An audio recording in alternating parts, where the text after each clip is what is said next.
আসসালামু আলাইকুম রহমতুল্লাহ। তো আমাদের শশার প্রজেক্টের ভিতরে আছে, এটা হচ্ছে মালিনীর প্রজেক্ট। অ্যাকচুয়ালি এখানে মালিনী জাতের যে শশাগুলো আছে ওই শশাগুলো এখানে আছে।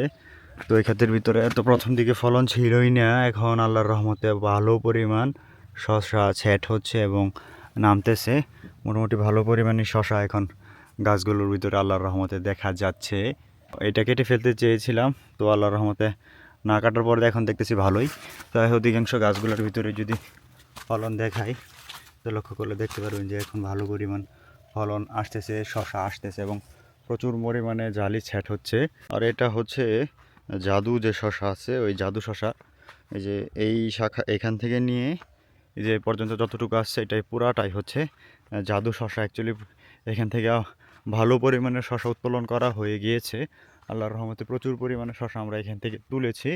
এখন আল্লাহর রহমতে গাছগুলোর ভিতরে অসংখ্য শশা আছে, প্রায় আরও না হলেও 3-4 মণ শশা তোলার উপযোগী আছে। আরও নতুন করে জালি আসতেছে, গাছকে আজকে খাদ্য দিতেছি যে আল্লাহ চাহে তো যদি ক্ষেত এরকম আর কয়েকদিন থাকে, আল্লাহর রহমতে ভালো কিছু ইনশাআল্লাহ আশা করতেছি এই ক্ষেত থেকে। ধন্যবাদ সকলকে।